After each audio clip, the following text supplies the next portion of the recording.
Detailed electrical engineering for substations. So we'll cover bus bar scheme, development of SLD and layout, lighting concepts, earthing and lighting protection, control and protection. So now let's start bus bar. तो 7 तरह के बस बार scheme है, ये list है। Single main bus सेक्शनलाइजर, double बस scheme, main and transfer, double main and transfer, 1.5 breaker और mess scheme. एक एक करके देख। तो क्या क्राइटेरिया होगा बस बार अरेंजमेंट का? कंपैरिजन का होगा कि कौन सा कॉस्टली है, कौन सा ज़्यादा स्पेस लेता है, कौन सा जो है ऑपरेशनल फ्लेक्सिबिलिटी है, और किसका मेंटेनेंस आसान है, किसमें ब्रेकर का मेंटेनेंस आसान है और किसमें बस बार का मेंटेनेंस आसान है। स्कीम है सिंगल लाइन डायग्राम, सिंगल बस बार अरेंजमेंट है। इसका एसएलडी देखिए, ये है, ये इनकमर और ये दो आउटगोइंग है जो एक ही बस बार से जुड़े हुए हैं। तो यहाँ पर अभी देखिए एक फीडर ऑन है, एक ब्रेकर ऑन है और इनकमर के साथ कनेक्ट। यहाँ पर जो है दूसरा वाला फीडर ऑन है और एक ऑफ है। यहाँ पर जो है दोनों ही फीडर जो है इनकमर से कनेक्टेड हैं बस के थ्रू। देखिए 2 इनकमर हैं और 2 फीडर हैं। यहाँ एक इनकमर बंद है, एक इनकमर से दोनों फीडर चल रहे हैं बस बार के थ्रू। यहाँ पर देखिए ये वाला इनकमर बंद है, इस वाले इनकमर से दोनों फीडर चल रहे हैं, तो वी हैव ऑप्शन। तो इस स्कीम का क्या फ़ायदा है? इस बस अरेंजमेंट का फ़ायदा ये है कि इसमें ये थोड़ा सिंपल सा है, थोड़ा सस्ता भी पड़ता है और बहुत कम जगह की ज़रूरत पड़ती है। इसमें दिक्कत क्या है कि हम इसमें ब्रेकर का मेंटेनेंस नहीं कर सकते हैं विदाउट फीडर को अफेक्ट किए हुए, और वैसे ही बस का भी मेंटेनेंस नहीं कर सकते हैं फीडर को अफेक्ट किए बिना। तो this is the demerit of this बस अरेंजमेंट। इसलिए इसको जो है बहुत लोअर वोल्टेजेस में ही यूज़ किया जाता है, हायर वोल्टेजेस में नहीं। अगली बस बार स्कीम है सिंगल बस, लेकिन इसमें साथ में एक सेक्शनलाइजर जोड़ दिया है। तो देखिए बस बार एक ही है, 2 फीडर जा रहे हैं ये, और यहाँ पर एक सेक्शनलाइजर के थ्रू जोड़ दिया। अब इसमें देखिए क्या कॉम्बिनेशंस बन सकते हैं वो दिया हुआ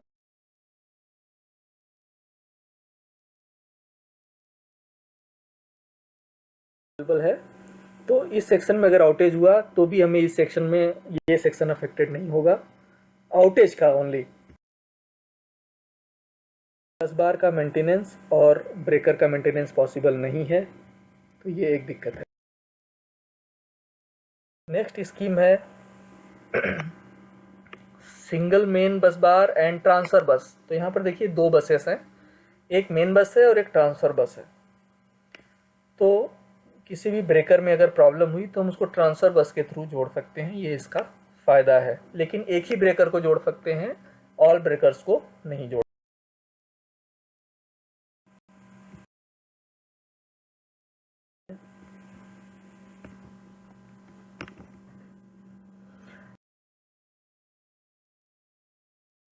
तो इसका मेरिट यही है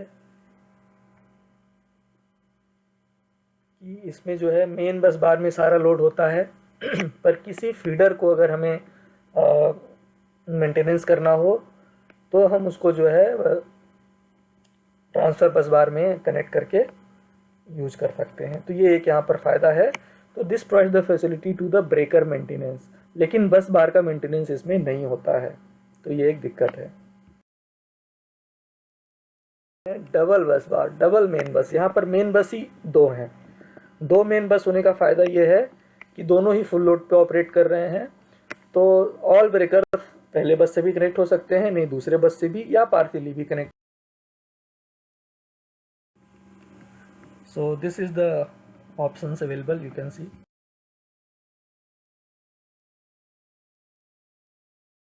यहाँ पर लोड्स को शेयर कर रहे हैं दोनों बसेस।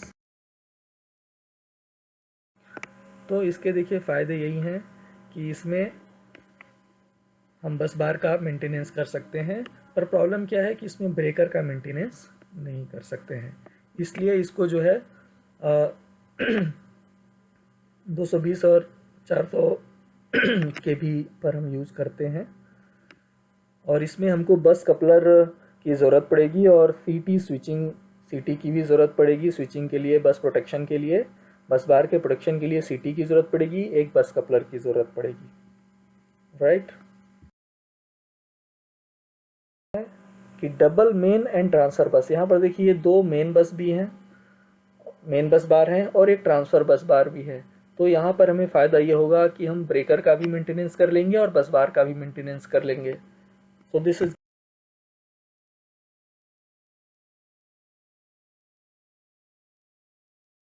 प्रॉब्लम क्या है, ये स्कीम कॉस्टली पड़ेगी बिकॉज हमको बस बार एडिशनल लगाना पड़ेगा और बस कपलर भी लगाना पड़ेगा, राइट। तो इस वजह से ये कॉस्टली है और स्पेस भी इसमें ज़्यादा ज़रूरत पड़ेगी। 1.5 ब्रेकर स्कीम है। इसमें देखिए 1.5 ब्रेकर क्यों कहते हैं, क्योंकि 3 फीडर्स को 2 बस बार से कनेक्ट किया जाता है, तो पर बस बार जो है 1.5 फीडर आया, इसलिए 1.5 ब्रेकर स्कीम आता है, कहते हैं इसको। तो यहाँ देखिए एक बस बार ये है, एक बस बार ये है, और यहाँ पर इसको ये एक टाई ब्रेकर है, इसके थ्रू जोड़ा गया है।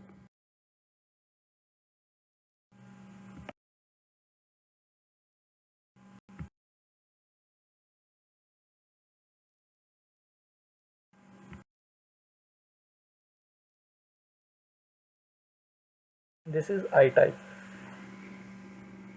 यहाँ 2 बस बार इस तरीके से हैं, ये फीडर जुड़ा हुआ है और ये टाई ब्रेकर इन दोनों के बीच में।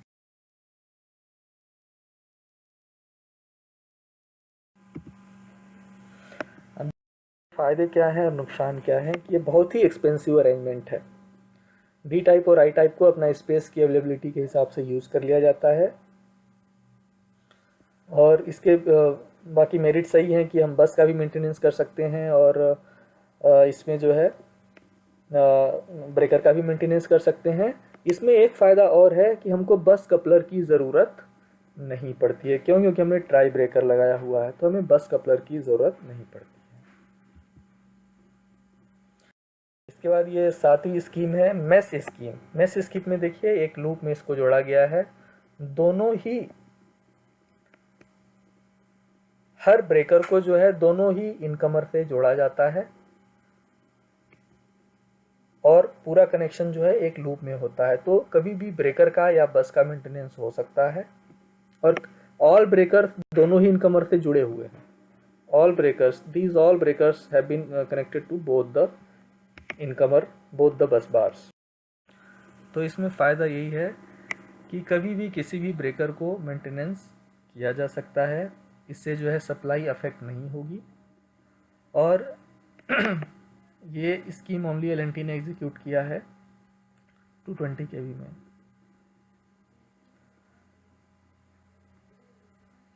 सबसे इम्पॉर्टेंट चीज़ है कि all sections of conductor in the station are covered by feeder protection. This is the special thing of this scheme. इसमें कांस्टेंट यही है कि अगर लिमिटेड नंबर ऑफ सर्किट्स हों तभी ये स्कीम हमें यूज़ करना है, क्योंकि अगर हमें फ्यूचर में एक्सपेंशन की आवश्यकता है, एक्सटेंशन की आवश्यकता है, नंबर ऑफ इनकमर्स हमें बढ़ाने हैं, तो ये स्कीम काम नहीं करेगी। So that's all, so much.